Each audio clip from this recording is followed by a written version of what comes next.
안녕하십니까. 도를 아십니까입니다. 제가 도를 배우던 시절의 이야기를 대학교 때 이야기로 두 편 올렸습니다. 오늘은 대학 시절의 이야기 세 번째로 이야기를 이어나가겠습니다. 제가 대학교를 다니던 때는 대학교의 정문을 매일 저녁에 닫는 시절이었습니다. 정문도 그러할진데 각 건물별로도 저녁에는 경비원 이외에는 누구도 남지 않았지요. 그런데 제가 공부했던 지구화학 교육과에는 천문대가 있어서 야간 잔류 신청서를 사범대학 사무실에 제출을 하면 밤을 새워서라도 있을 수 있었습니다. 시험 기간이 되면 우리 과의 학생들은 야간 잔류 신청서를 내어서 학과에서 밤을 새며 공부를 할 수 있었습니다. 그렇지만 강의실은 그렇게 되지 않고 천문대나 실험실 같은 데만 되었습니다. 제가 대학교 2학년 2학기부터 학과에 기거를 하면서 처음에는 야간 잔류 신청을 하여서 머물곤 했지만 나중에는 사실 몰래 숨어서 기거를 하였습니다. 학과의 교수님들과 학생들은 공공연히 아는 사실이었지만 건물의 경비원이나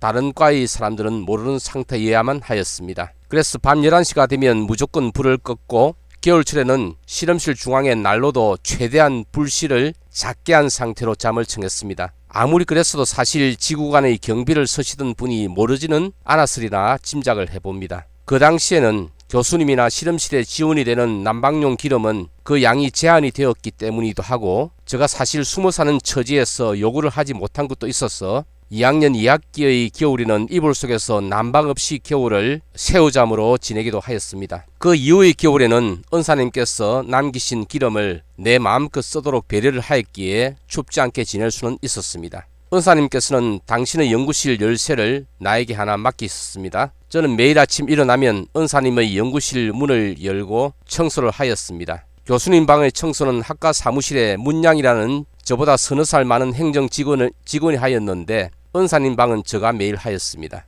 은사님께서는 매일 꼭 일정한 시각에 제가 있는 실험실 문을 두드리셨습니다. 실험실에 들른 후에 은사님이 연구실로 향하셨는데 하루는 제가 늦잠을 자버렸습니다. 은사님께서 실험실 문을 두드리자 화들짝 일어나서 실험실 문을 열었는데 은사님께서 잠에서 바로 깬 저의 모습을 처음으로 본 것입니다. 10시 정도가 되어서 윤성효 선배님께서 실험실에 왔는데 그때 은사님께서 윤군 하고 불렀습니다. 은사님을 뵙고 온 선배님은 나를 보고 한마디 했습니다. 이 선생님 걱정 그만 시켜드리라. 그 말씀은 저희 아침 몰골을 보고 은사님께서 걱정을 하셨던 모양입니다. 그리고 오후에 윤성효 선배님께서 은사님께 한번 가보라고 저에게 이야기하였습니다. 은사님께서는 저에게 물었습니다. 성구는 점심을 어디서 먹나? 아침과 저녁은 제가 실험실에서 해먹는 것을 아셨기 때문에 점심만 물어보신 것이었는데 학기 중에는 점심을 해먹을 시간이 없기도 해서 저는 친구들과 학생식당에서 먹었고 그래서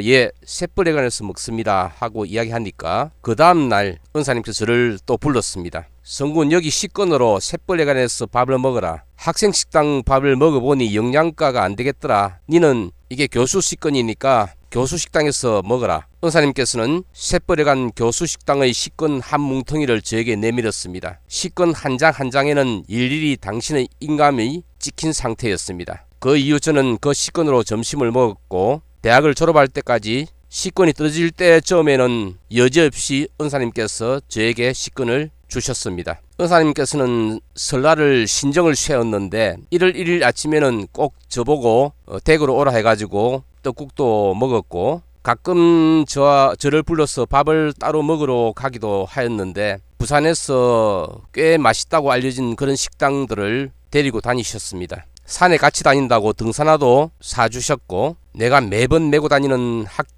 학과용 무거운 배낭 말고 따로 저희 개인 배낭도 사주셨습니다. 저는 은사님과 윤승효 선배님의 야외주사에 동행을 하는 것 이외에도 언제부터인가 새로운 역할을 맡게 되었습니다. 지질학 논문에는 반드시라고 할 만큼 지질도가 필요한데요. 그 지질도를 그리는 일을 제가 맡게 되었습니다. 은사님께서는 제가 그린 지질도를 참 좋아하셨습니다. 그 당시는 컴퓨터라는 것으로 이용해가지고 그림을 그리던 시절이 아니었죠. 그래서 트레이싱지에다가 로트링 펜이라고 하는 독일제 제도용 펜을 가지고 그림을 그렸습니다.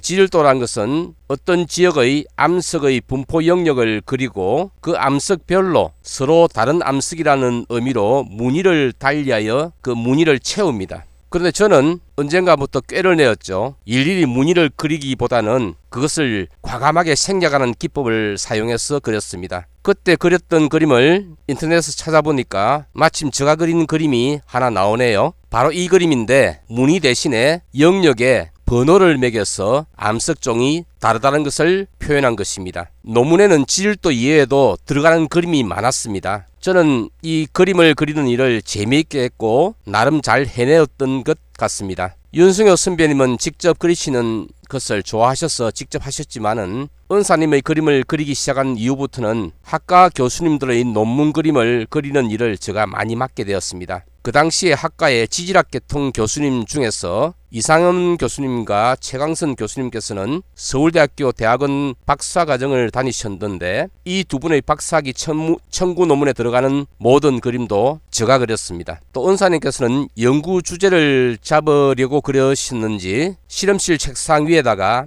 1대5만 지질도 여러 장을 늘어놓고 유심히 살피시곤 했는데요. 3학년 여름 방학 때로 기억이 납니다. 실험실은 저와 은사님만 있었는데 광주 근처의 1대5만 지질도를 여럿 펼쳐놓고는 저에게 물었습니다. 성군, 여기도 뭔가 둥글게 보이지 않나? 예, 그렇게 보이는데요. 광주광역시 부근의 지질도입니다. 자, 이렇게 둥근 형태로 지질 분포가 되어 있습니다.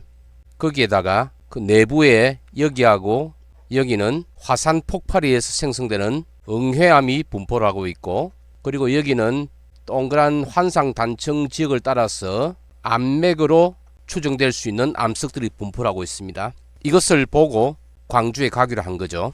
은사님께서는 저에게 말했습니다. 내일 가볼까? 그렇게 하여 다음날 아침에 은사님과 고속버스 터미널에서 만났습니다. 막 차가 떠나려는데 차문을 급히 두드리는 사람이 있었습니다. 윤성효 선배님이었습니다. 선배님께서는 아침에 은사님 댁에 전화를 하였더니 광주로 야외조사 간다고 나갔다는 말을 듣고는 황급히 터미널로 온 것이었습니다. 그렇게 하여 우리 세 명이 광주를 중심으로 며칠을 조사를 하였습니다. 그렇게 하여 광주 콜드론이라는 우리나라 내륙에 있는 가장 큰 콜드론을 논문으로 밝히게 되었습니다.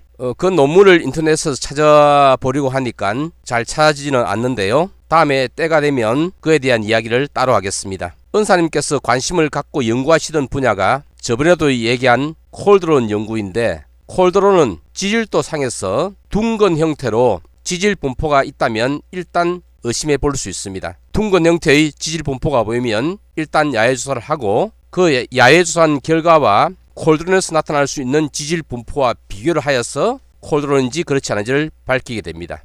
오늘은 제가 돌을 배우던 시절 이야기 세 번째 이야기를 하여 보았습니다.